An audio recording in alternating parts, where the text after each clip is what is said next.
Telangana CM విద్యార్థులపై ఉక్కుపాదం మోపడం సిగ్గుచేటని SFI జిల్లా కార్యదర్శి గజ్జల శ్రీకాంత్ అన్నారు.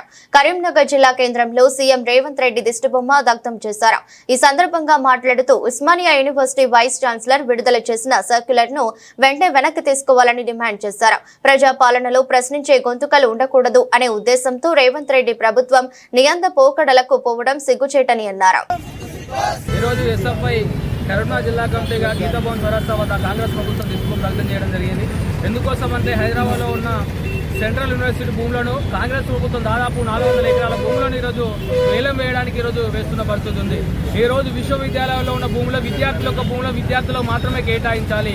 కానీ ఈ కాంగ్రెస్ ప్రభుత్వం దాని భిన్నంగా ఈరోజు వేలం వేస్తున్న పరిస్థితి ఈరోజు తెలంగాణలో కనబడుతుంది.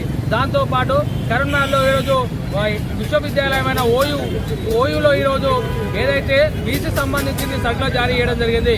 ఈరోజు యూనివర్సిటీలో కనీసం ఎలాంటి నినాదాలు కావచ్చు, స్లోగన్స్ కావచ్చు, నిరసనలు కావచ్చు తెలియజేయవద్దని చెప్పేసి ఈరోజు బీసీ ఈరోజు ప్రకటన ఇవ్వడం జరిగింది. అంటే ఈరోజు తెలంగాణ రాష్ట్రం వచ్చిందంటే ఉస్మానియా యూనివర్సిటీ కేంద్రంగా ఈరోజు తెలంగాణ ఉద్యమం ప్రారంభమై తెలంగాణ ప్రజలు కొట్లాడి ఈరోజు తెలంగాణ సాధించుకుంటే ఈరోజు అదే యూనివర్సిటీలో ఈరోజు విద్యార్థులు నిరసన తెలియజేయవద్దని చెప్పేసి సర్కులు ఇస్తున్న పరిస్థితి ఉంది. కాబట్టి ఈరోజు తెలంగాణ ఉద్యమ స్ఫూర్తిని ఈరోజు బీసీ మర్చిపోతున్నాడు. తెలంగాణ ఉద్యమ స్ఫూర్తిని కాంగ్రెస్ ప్రభుత్వం రేవంత్ రెడ్డి మర్చిపోతున్న పరిస్థితి ఉంది.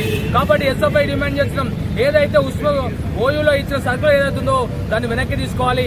దాంతోపాటు విద్యార్థులకు భూములను విద్యార్థులు మాత్రమే కేటాయించాలి, విద్యార్థులకు హాస్టల్ కేటాయించాలి, కొత్త హాస్టల్ నిర్మించాలి. దాంతోపాటు ఈరోజు ఏదైతే ఈరోజు కొత్త కాలేజీలు ఏర్పాటు చేయాలి. కానీ ప్రభుత్వం ఆ విధంగా చేయట్లేదు. కాబట్టి ఇప్పటికైనా ఎస్ఎఫ్ఐ డిమాండ్ చేస్తున్నాం, విద్యార్థులు ప్రశ్నించే గొంతుగా అణగదొక్కుతామని చెప్పేసి మీరు చూస్తే ఖచ్చితంగా రానున్న రోజుల్లో చాలా ఎస్ఎఫ్ఐ రాష్ట్ర వ్యాప్తంగా సెక్రటరీ ముట్టడిస్తామని చెప్పేసి ఈ సందర్భంగా తెలియజేయడం జరుగుతుంది. నా పేరు శ్రీకాంత్, ఎస్ఎఫ్ఐ జిల్లా కార్యదర్శి.